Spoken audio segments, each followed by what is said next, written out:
Hello दोस्तों, कैसे हैं आप सब। उम्मीद करते हैं आप सब बहुत ही अच्छे होंगे। तो मेरा नाम है हर्ष कुमार और स्वागत करता हूं आपके अपने YouTube चैनल मेंस बाबा के ऊपर में। साथियों, आज हम लोग क्या चीज के ऊपर में चर्चा करने जा रहे हैं, तो आज हम लोग कंपटीशन अमेंडमेंट बिल 2023 के ऊपर में चर्चा करने वाले हैं। क्या है कंपटीशन अमेंडमेंट बिल? राज्यसभा से पास हो चुका है, सब कुछ डिकोड करूंगा आपके साथ। पर मैं चाहता हूं एक बार आप प्लीज वीडियो को लाइक, चैनल को सब्सक्राइब और शेयर कर दें अपने दोस्तों के साथ, ताकि उन तक भी यह जानकारी पहुंच सके। जीएस पेपर 3 से इंपॉर्टेंट रहेगा, इकोनॉमी का भी पार्ट है और गवर्नमेंट पॉलिसी एंड इंटरवेंशन यानी जीएस पेपर 2 का भी पार्ट है। फाइनेंशियल एक्सप्रेस के द्वारा भी इस न्यूज को कवर अप किया गया था। 4 तारीख की न्यूज है, मैं आज कवर अप कर रहा हूं कि राज्यसभा ने पास कर दिया है कंपटीशन अमेंडमेंट बिल 2023 को। तो क्या है कंपटीशन अमेंडमेंट बिल? देखिए, कंपटीशन एक्ट 2002 है ना, इस वाले एक्ट को भैया अमेंडमेंट कर, ये इस वाले एक्ट के अंदर में संशोधन कर रहा है और उसी संशोधन करने के लिए एक बिल को पास किया गया है जिसका नाम है कंपटीशन अमेंडमेंट बिल 2023। अब इसमें क्या चीज की बात कही गई है? इसमें ये बात तमाम तरह की चीज की कही गई है जो मैं अभी आने के ऊपर में आगे वाले स्लाइड्स के अंदर में चर्चा करूंगा। पर कंपटीशन एक्ट 2002 का काम क्या है? इसका काम है कि जो इंडियन मार्केट के अंदर में कंपटीशन चल रहा है, यानी जो व्यापार के अंदर में कंपटीशन कर रहे हैं, जो प्राइसेस सेट कर रहे हैं, किस तरह की कंपनी बना रहे हैं, मोनोपोली क्रिएट कर रहे हैं, भैया क्या कर रहे हैं, एंटी कंपिटिटिव प्रैक्टिसेस कर रहे हैं, एक रात में सब कुछ खरीद लेते हैं, अचानक से ऐसा कुछ कर दें, ठीक है। साथ ही साथ कार्टेल्स कर रहे हैं। कार्टेल्स का मतलब देखिए क्या होता है। कार्टेल्स का मतलब होता है कि अगर कोई कंपनी एंटी कंपिटिटिव प्रैक्टिसेस करती है, उसको हम कार्टेल्स बोलते हैं। अब इसको विस्तार में समझाता हूं कैसे। देखिए, हम क्या कर रहे हैं भैया, कंपनी है A2, देश के बड़े 2 कंपनियां हैं A2, ये क्या कर रहे हैं, ये मोनोपोली बना ले रहे हैं। मान के चलिए इन्होंने मोनोपोली बना लिया। अब ये क्या कर रहे हैं, ब्लॉक कर दे रहे रास्ते। जैसे मैंने बना लिया मोनोपोली कार सेक्टर्स के अंदर में, टेलीकॉम सेक्टर्स के अंदर में, ऐसे मोनोपोली बना लेना कि तीसरा बंदा नहीं आ सके, ठीक है। एक प्राइस सेट कर लेना कि तुम्हारा प्राइस भी इस आसपास के रूप में होगा, मेरा प्राइस भी आसपास के रूप में होगा, ऐसे काम करते हैं तो हम इसे कार्टेल्स बोलते हैं बिजनेस टर्म के अंदर में। या फिर क्या कर रहे हैं, कंपनियों को मर्ज कर ले रहे हैं रातों रात बिना जानकारी के, इस तरह का काम कर रहे हैं, या एक्विजिशन कर ले रहे हैं, रातों रात कंपनी डूब रही है, खरीद लो भैया, ऐसा कोई काम कर रहे हैं तो उस चीज पर इस एक्ट के थ्रू नियंत्रण रखा जाता है। अच्छा, इस एक्ट को इस्तेमाल में कौन लेता है? तो इस एक्ट को इस्तेमाल में कंपटीशन कमीशन ऑफ इंडिया यानी CCI लेने के लिए सक्षम है। और ये CCI क्या है, ये भी चर्चा करूंगा आने वाले वीडियो के अंदर में। पता नहीं गले में अजीब सा ही प्रॉब्लम है। अमेंडमेंट्स की बात करते हैं साथियों। देखिए, पहला पेनाल्टी को लेके हुआ। पेनाल्टी मतलब समझिए यहाँ पे क्या है। जैसे मान के चलिए एक कंपनी है, ठीक है, एक कंपनी है, इस कंपनी ने भैया घोटाले किए। अब इसकी 2 कंपनी है, सबसे पहले समझिए, एक कंपनी का नाम X है, एक का नाम Y है। ए कंपनी की 2 कंपनियां हैं, एक X है, एक Y है। तो X कंपनी पे घोटाले किए ना, X कंपनी ने घोटाले किए ना, तो Y कंपनी को जाने दो, ठीक है, Y कंपनी को छोड़ दो, Y कंपनी में कोई दिक्कत नहीं है, उसको हटाओ। ये पेनाल्टी मैकेनिज्म चलता था पहले भैया कि X कंपनी पे अटैक करेंगे, लेकिन अब ऐसा नहीं चलेगा।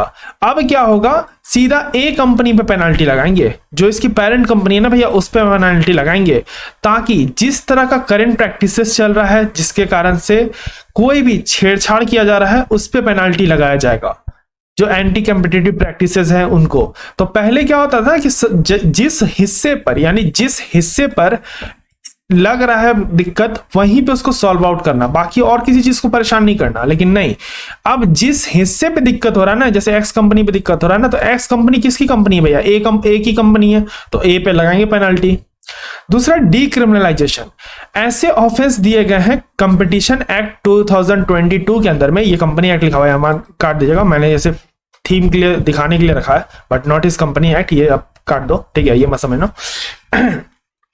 जैसे मान के चलिए कोई कंपटीशन एक्ट 2020 2002 सॉरी, हाँ 2002 कंपटीशन एक्ट दिया भैया, ठीक है। कंपटीशन एक्ट, इसके अंदर में कुछ ऐसे प्रोविजन दिए गए हैं ना जो पूरे तरीके से क्रिमिनलाइज कर रहा है। यानी उस बंदे पे अगर पेनाल्टी लग सकती है, उस बंदे को अगर हम कुछ जुर्माना लगा सकते हैं या किसी और रूप में सजा दे सकते हैं तो देंगे, लेकिन जेल नहीं भेजेंगे। उसने कोई जुर्म नहीं किया है, उसको क्रिमिनल ऑफेंस नहीं बनाएंगे। तो उस तरह से यहाँ पे इस बिल के अंदर में प्रयास किया गया है कि डीक्रिमिनलाइजेशन कर सके। हम यहाँ पे जुर्माने लगाने की बात कर सकें, किसी और चीज की बात कर सकें, बट जो पनिशमेंट है जैसे सिविल कोर्ट वगैरह में चले जाती है केसेस, वो सब ना हो। कोशिश ये किया जाए कि डिस्प्यूट्स को सॉल्व कर लें और साथ ही साथ क्रिमिनलाइजेशन जो उन पे मुकदमे चलाए जा रहे हैं एज अ क्रिमिनल, उसको बंद करके हम उन पे मुकदमा चलाएं एज अ बिजनेसमैन, ठीक है। दूसरा, सीसीआई का थोड़ा स्कोप बड़ा किया गया है पेनाल्टी के मामले में। जैसा कि मैंने बताया कि पेनाल्टी को लेकर बहुत ज्यादा यहाँ पे बात सामने आया है। ये कहा जा रहा है कि सीसीआई का स्कोप बढ़ाइए ताकि जो सीसीआई अभी भी रेगुलेशन करने से जो क्लियरेंस कर पा रही है वो 2000 करोड़ तक का कर पा रही है, लेकिन इसको बढ़ाइए, इसको और थोड़ा बढ़ाइए ताकि सीसीआई और खुल के काम कर सके। सेटलमेंट मैकेनिज्म को कोर्ट तक नहीं जाना भैया मामला, डिस्प्यूट को नेगोशिएशन सेटलमेंट कीजिए। कोशिश कीजिए दो कंपनियों में विवाद है, बाहर में सॉल्व कर लीजिए, बैठिए एक साथ, एक टेबल चेयर पे बैठिए, चाय के गप्पे लड़ाइए। कोशिश कीजिए डिस्प्यूट वहीं सॉल्व हो जाए, कोर्ट में मत घसीटिए भैया। कोर्ट में घसीटने पे फिर केस भी लंबा चलेगा, परेशानी भी आप लोग को होगी। तो कोशिश ये किया जा रहा है कि ऐसे डिस्प्यूट जो क्या होते हैं लगते हैं आपका कि हाँ भैया ये कोर्ट में जा सकता है, उसको वो मत कीजिए। नेगोशिएशन मामला में यहाँ पे बात किया जा रहा है। तो आप देखोगे ना तो बिग यहाँ पे पेनाल्टीज को जो लेके खेल है ना, यहीं पे सब कुछ खेल हो रहा है। बाकी तो ऐसे अमेंडमेंट बहुत सारे लिख दिए, क्योंकि आप चीजों को समझो कि पेनाल्टी लगाने की क्यों बात की गई, क्योंकि डीक्रिमिनलाइजेशन हो रहा है। अगर क्राइम नहीं है तो कुछ ना कुछ करेंगे ना, तो जुर्माना लगाएंगे। अब जुर्माना लगाएंगे तो जुर्माना की मांग कौन करेगा? जो वो पार्टी जिसको दिक्कत हुआ होगा। तो यहाँ पे क्या हुआ, नेगोशिएशन सेटलमेंट हुआ। तो इसे कहानी के रूप में समझने का प्रयास कीजिए। कभी भी पॉइंट्स को या अमेंडमेंट को रटोगे ना आप तो समझ नहीं पाओगे, कहानी बनाइए। दूसरी बात, देवता बनते जो फिरते हैं, जी हाँ साथियों, यूएस के डॉलर अपने मॉनेटरी पॉलिसी में छेड़छाड़ करते हैं, दिक्कत करते हैं दूसरे कंट्रीज को, जो डेवलपिंग कंट्रीज है उनको दिक्कत करते हैं। तो डॉलर का नियंत्रण कम हो भारत व्यवसाय के ऊपर में, इस पे भी लगातार प्रयास कर रही है सीसीआई यानी कंपटीशन कमीशन ऑफ इंडिया। ये कुछ अमेंडमेंट किए जा रहे हैं, याद रखिएगा क्या है अमेंडमेंट। पेनाल्टीज को लेकर है, फिर डीक्रिमिनलाइजेशन को लेकर है, उसके बाद सीसीआई का स्कोप बढ़ाने का बात किया गया है, सेटलमेंट मैकेनिज्म को लेकर है यानी डिस्प्यूट सॉल्व करने को लेकर है, और reduce US monetary policy influence. फायदे क्या है? ईज ऑफ डूइंग बिजनेस बढ़ा रहे हैं ना, ईज ऑफ डूइंग बिजनेस, तो उसमें भी फायदे होंगे। ट्रांसपेरेंसी आ सकती है थोड़ी बहुत। अब बात करते हैं कंपटीशन कमीशन ऑफ इंडिया की। देखिए, कंपटीशन कमीशन ऑफ इंडिया एक स्टैट्यूटरी बॉडी है। स्टैट्यूटरी बॉडी का मतलब क्या होता है? अगर कोई ऐसा बॉडी जो एक्ट पास करके हो पार्लियामेंट के अंदर में, यानी संवैधानिक बॉडी, उसको हम स्टैट्यूटरी बॉडी बोलते हैं। अब ये एक्ट पास करके हुआ होगा, तो कौन सा एक्ट हुआ भैया? Competition act 2002। मार्च 2009 के अंदर में इसका एस्टेब्लिशमेंट हुआ है। काम क्या है इसका? काम है एंटी कॉम्पिटिटिव एग्रीमेंट्स को रोकना। ऐसा जो भैया रातों रात कंपनियां खरीद ले रही हैं, रातों रात बिक रहा है, पर कितनी ट्रांसपेरेंसी से काम हो रही है आप लोग भी जान रहे हो, ठीक है। तो अच्छा है कि इस पर डिबेट ना करें, जो कॉन्सेप्ट है उसको पढ़ लें। अपन का काम एग्जाम देना है, नेतागिरी करना नहीं है।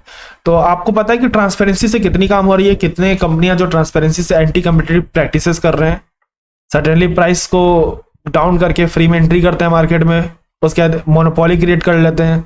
तो कितनी ट्रांसपेरेंसी से काम हो रही है बताने वाली बात नहीं है, आप सब जानते हो, ठीक है। बाकी आपको ये सब क्रिटिसिज्म कॉपी के अंदर में नहीं लिखना है, वरना आपका एग्जाम तो गया, आप छटोगे। नेतागिरी मत करना, आप वही लिखना जो फैक्ट्स है। रेगुलेट करना, ठीक है। साथ ही साथ इसकी चेयरशिप की बात करें, या फिर आप कह सकते हो कि ऑर्गेनाइजेशन स्ट्रक्चर की बात करें, तो इसका चेयरपर्सन आते हैं इसमें और 6 मेंबर्स आते हैं। अच्छा, ये 6 मेंबर कौन अपॉइंटमेंट करता है? ये 6 मेंबर्स अपॉइंटमेंट करते हैं सेंट्रल गवर्नमेंट। अब ये देखना, यहां से चीजें कंफ्यूजन करेगी। मानिए सीसीआई के बारे में पूछ लिया आपसे, और पूछ लिया फिर अपॉइंटमेंट कौन करता है। अब आपको याद नहीं है भैया अपॉइंटमेंट कौन करता है। अच्छा, चेयरपर्सन और 6 मेंबर को अपॉइंटमेंट कौन करेगा? कौन करेगा? तो ऐसे आप सोचने लगते हो। तो ये चीज आप सोचने में ना फंसना, क्योंकि क्वेश्चन यहीं से उठाती है प्रीलिम्स में। तो याद रखिएगा सेंट्रल गवर्नमेंट करती है। क्वासी जुडिशियल बॉडी है, यानी ऐसे ऑफेंस को भी देखती है जो भैया क्रिमिनल नहीं है, और ऐसे ऑफेंस को भी देखते हैं जो बिजनेस व्यवसाय जीवन के अंदर में क्रिमिनल ऑफेंसेस, दोनों को देखते हैं, इसीलिए क्वासी जुडिशियल बॉडी है। आशा करता हूं आपको अच्छे तरीके से समझ में आ गया होगा। मैं एक बार फिर से सब कुछ रिपीट कर देता हूं। राज्यसभा के अंदर में पास हो गया है competition amendment bill 2023। Competition act 2002 को अमेंडमेंट करने के लिए इस बिल को पास किया गया है। क्यों पास किया गया है? क्योंकि हम इसमें पेनाल्टीज को रेगुलेट करना चाहते हैं, हम डिक्रिमिनलाइजेशन करना चाहते हैं, यानी ऐसे चीजें जो क्रिमिनल ऑफेंस बन जा रहे हैं बट वो क्रिमिनल ऑफेंस है नहीं, उसको कम करने के लिए हम डिक्रिमिनलाइज कर रहे हैं, यानी उसमें हम पेनाल्टीज लगाने की बात कर रहे हैं। सीसीआई का थोड़ा स्कोप बढ़ाने की बात कर रहे हैं। सेटलमेंट मैकेनिज्म, यानी हम कोर्ट सेटलमेंट से क्या चाहते हैं, हम नेगोशिएशन सेटलमेंट चाहते हैं। रिड्यूस करना चाहते हैं यूएस की डिपेंडेंसी अपनी जो कंपनियों को नुकसान हो रहा है इसके कारण से। प्रमोट होगा ease of doing business, transparency आएगी। सीसीआई के बारे में हम लोग ने जाना और भी तमाम तरह की बातें की। आशा करता हूं चीजें आपको क्लियर हो गई होगी। अगर हो गई है तो एक बार वीडियो को लाइक, चैनल को सब्सक्राइब और बेल आइकन जरूर प्रेस करें ताकि मेरे लेटेस्ट वीडियोस आप तक जल्दी पहुंचे। शेयर करेंगे दोस्त के साथ। बहुत सारी स्पेशल क्लासेस चलते रहती हैं, आप जाके देख सकते हैं। तब तक के लिए रखें अपना ध्यान, मुझे दे आज्ञा। धन्यवाद। जय हिंद, जय भारत।